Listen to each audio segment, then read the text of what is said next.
Everyone, আমি সঞ্জয় আর তোমাদের সকলকে সঞ্জয় দেবনাথ ব্লগ চ্যানেলে আরও একবার স্বাগত। তো আমি এখন রয়েছি হাওড়া স্টেশন।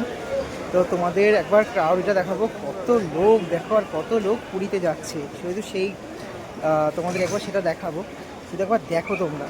তো দেখো বন্ধুরা, কত পরিমাণ লোক, দেখো কত লোক, হাজার হাজার লোক, মানে এখানে প্রায় কয়েক হাজার লোক রয়েছে। মানে এরা কিন্তু সবাই হাওড়া পুরী সুপারফাস্ট এক্সপ্রেসের ট্রেনের। তো দেখো একবার কত লোক, হ্যাঁ, তো এত পরিমাণ লোক কিন্তু সবাই যাচ্ছে, দেখো মানে কত মানে পরিমাণ লোক কিন্তু যাচ্ছে।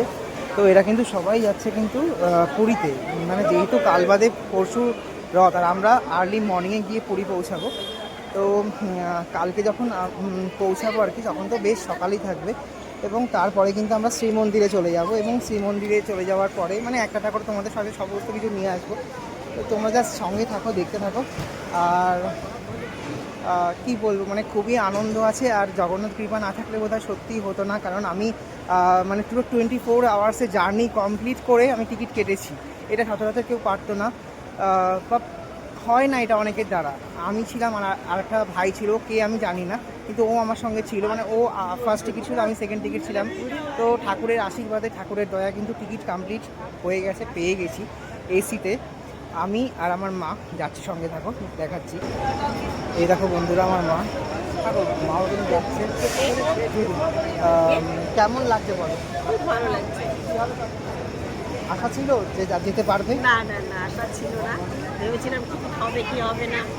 যা প্রভু দয়া করেছে, জগন্নাথের দয়ার জন্যই যেতে পারছি।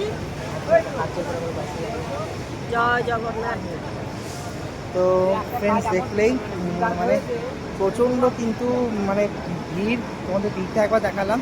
আর ট্রেন এখনও আসেনি, 10:30টায় ট্রেন ছাড়বে। এখন সবে মাত্র 9:30 বাজে, 9:33 হয়েছে।